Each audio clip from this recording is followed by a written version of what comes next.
नमस्ते दोस्तों, मैं आपका दोस्त अमित। आप सबका मेरे YouTube चैनल में बहुत बहुत स्वागत है। आज हम बात करेंगे दो डिफरेंट डोमेन्स के बारे में जहां पे आप करियर कर सकते हैं।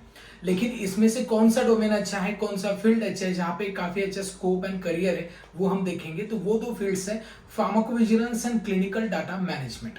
तो फार्माकोविजिलेंस क्या है, क्लिनिकल डाटा मैनेजमेंट क्या है, इसमें कैसे करियर कर सकते हैं, चलिए इस वीडियो में इन डेप्थ बात करते हैं जहां पे आपका सारा कंफ्यूजन दूर हो जाएगा और at the end of the video आप इसमें से बेस्ट डोमेन सिलेक्ट कर सकते हो। तो चलिए इस वीडियो को स्टार्ट करते हैं। मैं आपसे रिक्वेस्ट करूंगा कि ये वीडियो एंड तक देखें क्योंकि काफी सारे पॉइंट्स हम यहाँ पे कवर करने वाले हैं in terms of definition, work flow, job responsibilities, salary, then future scope and impact of the AI, all things we mention here. चलिए इस वीडियो को स्टार्ट करते हैं। सबसे पहले बात करेंगे फार्माकोविजिलेंस के बारे में। So pharmacovigilance is nothing but the branch of science which deals with detection, assessment, understanding and prevention of adverse drug effect. कोई भी ड्रग मार्केट में आने के बाद अगर उसके साइड इफेक्ट होते हैं तो उस पर काम करता है फार्माकोविजिलेंस। सो बेसिकली ये क्लिनिकल ट्रायल के फोर्थ फेज का काम है, ठीक है, जिसको हम पोस्ट मार्केटिंग सर्विलेंस भी बोलते हैं। दूसरी जगह पे अगर क्लिनिकल डाटा मैनेजमेंट के बारे में बात करेंगे तो clinical data management it is an activity like it is collection of the clinical trial document, validation, integration of this clinical trial document. मतलब ये जैसे फार्मा इंडस्ट्री में क्वालिटी एश्योरेंस जो होता है जहां पे डॉक्यूमेंटेशन प्रिपेयर करना और मतलब वैलिडेशन भी करना और जब भी इंस्पेक्शन होता है तो क्यूए के डॉक्यूमेंट चेक किए जाते हैं, वैसे ही क्लिनिकल रिसर्च में क्लिनिकल डाटा मैनेजमेंट का काम है। सो ये एक काफी इंपॉर्टेंट डिपार्टमेंट है जहां पे डेटा कलेक्शन और उसको वैलिडेशन का काम किया जाता है, ठीक है। तो ये क्लिनिकल डाटा मैनेजमेंट है। अब बात करते हैं फार्माकोविजिलेंस में कौन लोग करियर कर सकते हैं और क्लिनिकल डाटा मैनेजमेंट में कौन कर सकते हैं। तो दोनों में करियर करने के लिए आपके पास एक तो फार्मेसी का ग्रेजुएशन या पोस्ट ग्रेजुएशन चाहिए, फार्म डी भी चलेंगे। इसके बाद मास्टर ऑफ साइंस एंड और बीएससी भी लोग चलते हैं, but at the same time medical science के लिए भी अपॉर्चुनिटी है, जैसे बीडीएस है या फिर एमबीबीएस है, एमडी है, ये लोग भी यहाँ पे काम कर सकते हैं।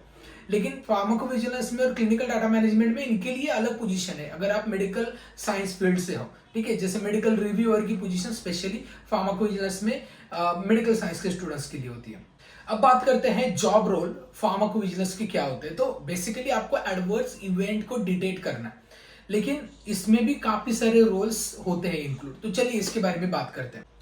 Monitoring and documenting adverse event and product complaint, then collaborating with cross-functional teams to ensure compliance with safety regulations, then preparing and submitting safety reports to health authorities, then contributing to the development of pharmacovigilance processes and the procedures, and then staying up to date with the evolving pharmacovigilance guidelines and best practices.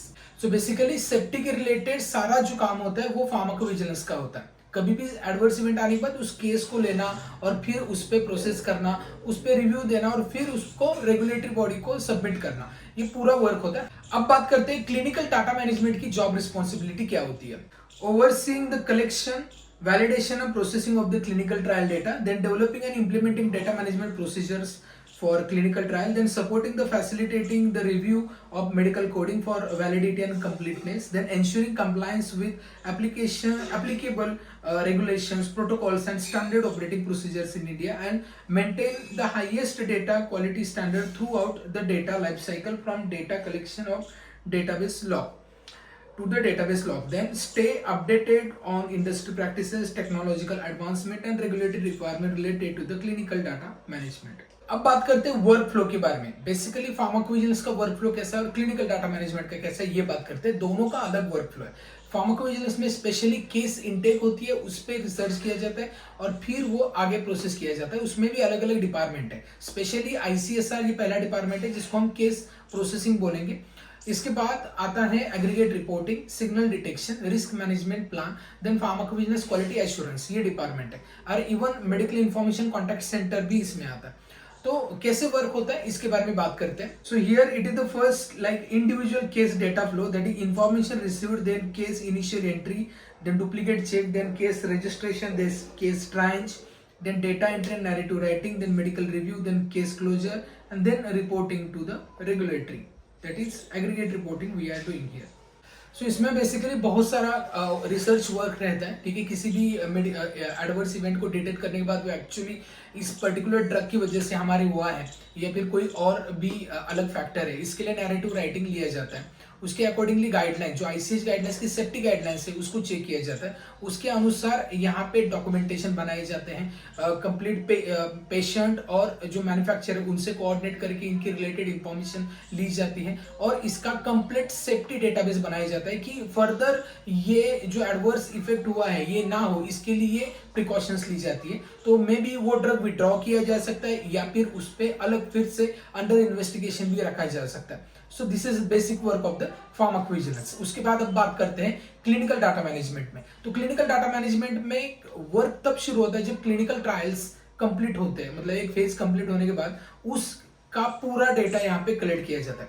अब पहले तो ये protocol जो design हुआ होता है उसको पूरा रिव्यू किया जाता है, ठीक है, प्रोटोकॉल कैसे डिजाइन है। उसके बाद वो जो डेटा आ गया है उस डेटा को कलेक्ट किया जाता है, ठीक है। एक तो वो डायरेक्टली पेपर फॉर्म में आता था पहले, अभी अब इलेक्ट्रॉनिक फॉर्म में आता है, ठीक है। उसके बाद उस डेटा को कलेक्ट करने के बाद उसको डेटाबेस में रखा जाता है। डेटाबेस यहाँ पे मेडिडेटा, देन रेव, ओके, ओरेकल क्लिनिकल, ये अलग अलग डेटाबेसेस है।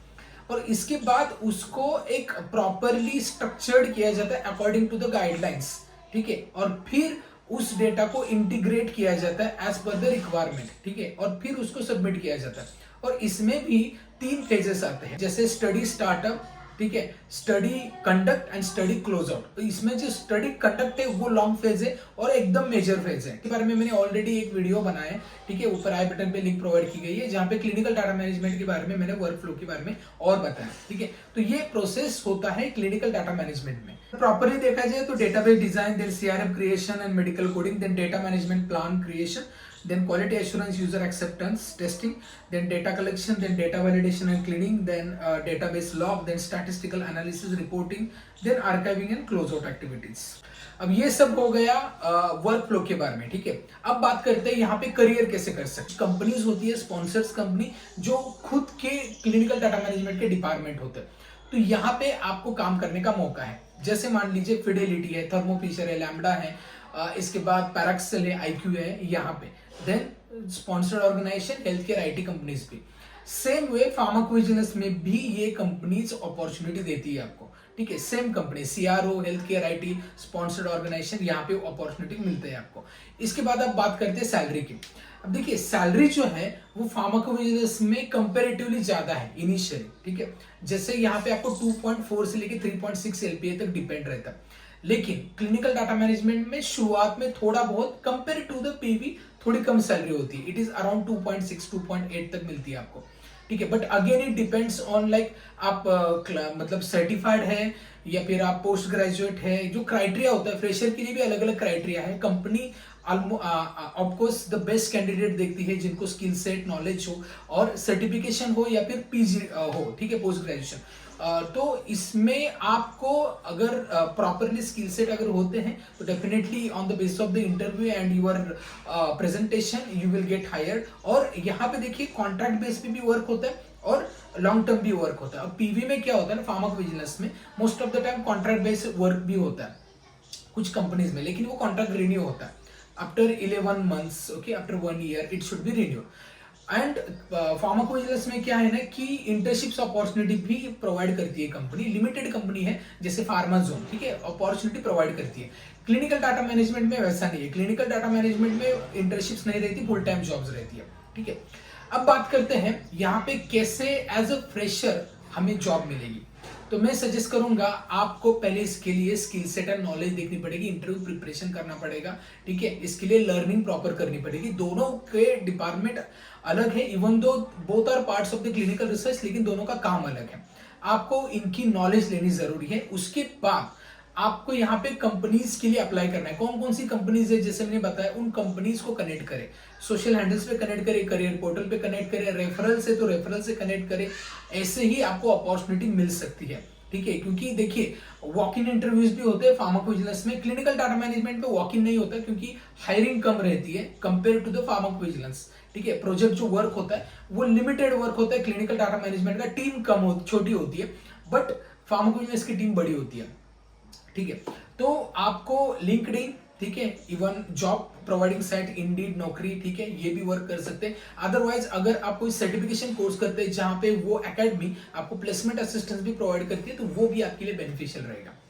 इसके बाद हम बात करते हैं कि impact of the artificial intelligence. अब देखिए, ये आर्टिफिशियल इंटेलिजेंस हर जगह पे है, लेकिन दोनों में इम्पैक्ट आएगा, डेफिनेटली आएगा। लेकिन देखिए, यहाँ पे 100% रिप्लेसमेंट नहीं है, ये मैं बात बताना चाहूंगा। यहाँ पे ह्यूमन का जो इन्वॉल्वमेंट है वो रहेगा at the end, at the validity. But कुछ प्रोसेसेस स्पीड अप होने के लिए, प्रोडक्टिविटी बढ़ाने के लिए आर्टिफिशियल इंटेलिजेंस अभी यूज हो रहा है। अब फार्माकोविजिलेंस की बात करें आर्टिफिशियल इंटेलिजेंस में, यहाँ पे नैरेटिव राइटिंग में ये काफी इंपॉर्टेंट पार्ट प्ले करता है, जहाँ पे पूरा नैरेटिव बना के देने के लिए लाइक इन टूल्स है आर्टिफिशियल इंटेलिजेंस के। साथ में जो समराइजेशन होता है, कंटेंट समराइजेशन, ये यहाँ पे होगा। जैसे कि मान लीजिए आपके पास काफी बड़ा स्टडी है, वो आपको मतलब शॉर्ट में आपको इंफॉर्मेशन चाहिए, तो वो कन्वर्ट करके दे सकता है, ठीक है। इवन शॉर्ट सेंटेंस का लॉन्ग टर्म में एक्सपांशन भी हो सकता है। अदरवाइज अगर कोई भी मतलब कुछ ही और लैंग्वेज में कोई केस रिपोर्ट आ गया आपके पास, तो उसका ट्रांसलेशन करने में आर्टिफिशियल इंटेलिजेंस काफी इंपॉर्टेंट रोल प्ले करता है, ठीक है। तो ये अलग अलग एप्लीकेशन से ऐसे काम कर सकता है। इसके लिए आपको अगर कंप्लीट डिटेल चाहिए कि आर्टिफिशियल इंटेलिजेंस फार्माकोविजिलेंस में कैसे काम करता है, तो हमारे कोर्स है, शॉर्ट कोर्स है, like certification course in generative AI in pharmacovigilance, ठीक है। इसके डिटेल मैंने डिस्क्रिप्शन में दिए, वो उसके अनुसार आप परचेस कर सकते हैं। अब बात करते हैं क्लिनिकल डाटा मैनेजमेंट में। तो क्लिनिकल डाटा मैनेजमेंट में केस रिपोर्ट फॉर्म बनाने में आर्टिफिशियल इंटेलिजेंस काफी इंपॉर्टेंट वर्क कर सकता है, ठीक है। तो केस रिपोर्ट फॉर्म बनाना, उसको वैलिडेट करना, वैलिडेटी तो अगेन ह्यूमन का इन्वॉल्वमेंट लगेगा, लेकिन जहां पे डेटा का काम है उसको प्रॉपर तरीके से स्ट्रक्चर्ड करना according to the ICH guidelines, ये काम आर्टिफिशियल इंटेलिजेंस का होता है। इवन जैसे ड्रग डिस्कवरी, ठीक है, ड्रग डिस्कवरी में भी अभी यूज हो रहा है, तो इवन क्लिनिकल ट्रायल्स में भी अभी एआई यूज हो रहा है। तो ये पार्ट ही है क्लिनिकल डेटा मैनेजमेंट का, क्योंकि केस रिपोर्ट फॉर्म वही से बनता है, ठीक है। तो यहाँ पे डेफिनेटली इन्वॉल्वमेंट होगा, ठीक है, आर्टिफिशियल इंटेलिजेंस का भी clinical data management and pharmacovigilance में। इसके एप्लीकेशन मैंने बताया। अब बात करते हैं इसके लिए आपको लर्निंग कौन कौन सी अवेलेबल है। तो देखिए, फार्माकोविजिलेंस में आपको करना है तो आप यहाँ पे मास्टर इन फार्माकोलॉजी करके भी यहाँ पे जा सकते हैं, बी फार्म के बेसिस पे भी जा सकते हैं, लेकिन एडिशनली अगर आपको करना है तो पोस्ट ग्रेजुएट डिप्लोमा भी है फार्माकोविजिलेंस में, अदरवाइज सर्टिफिकेशन कोर्स भी है। देखिए, कोई भी एडिशनल लर्निंग करने से पहले आपको ये देखना है कि जिस डोमेन में आपको जाना है उस डोमेन का एग्जैक्टली आपको लर्निंग करने के लिए डेडिकेटेड आप उसके अनुसार कोर्स कर सकते हैं, ठीक है, जहां पे आपको उसी का नॉलेज मिलेगा और उसी के अनुसार प्लेसमेंट असिस्टेंस मिलेगी, ठीक है। तो certification course is also enough, okay. और क्लिनिकल डाटा मैनेजमेंट में भी सेम है, पोस्ट ग्रेजुएट डिप्लोमा भी अवेलेबल है, लेकिन सर्टिफिकेशन कोर्सेज भी अवेलेबल है क्लिनिकल डाटा मैनेजमेंट में, ठीक है। तो अगर आपको सर्टिफिकेशन कोर्स की और जानकारी चाहिए तो आप हमारे वेबसाइट को विजिट कर सकते हैं, या फिर इस नंबर पे कॉल कर सकते हैं, या फिर डिस्क्रिप्शन में मैंने गूगल फॉर्म दिया, उसको फिलअप करें, हम आपको गाइड करेंगे, ठीक है। तो ये पूरा इंफॉर्मेशन था about pharmacovigilance and clinical data management में। तो जाना कहां पे है, तो दोनों जगह पे अपॉर्चुनिटी है। देखिए, ज्यादा अपॉर्चुनिटी फार्माकोविजिलेंस में है आज के समय में, ठीक है, compare to the clinical data management. लेकिन लॉन्ग टर्म अगर बात करें, लॉन्ग टर्म, क्योंकि क्लिनिकल डाटा मैनेजमेंट में ले ऑफ्स वगैरह नहीं होते, ठीक है, और कंपनी कल्चर वगैरह अच्छा रहता है, ग्रोथ थोड़े समय के बाद आपको मिलती है। फार्माकोविजिलेंस में इनिशियल ग्रोथ है, ठीक है, बाद में जाके आप स्टक हो सकते हैं, ठीक है। It depends on your skills and knowledge also, network is also very important. तो लाइकवाइज ऐसा है कि अगर आप फार्माकोविजिलेंस में फार्माकोलॉजी का नॉलेज है, फार्माकोविजिलेंस में जाएं, then you can switch to the clinical data management. But clinical data management के बाद लोग स्विच नहीं करते, मोस्टली फार्माकोविजिलेंस की बात करते हैं, ठीक है। So you need to decide your profile, okay.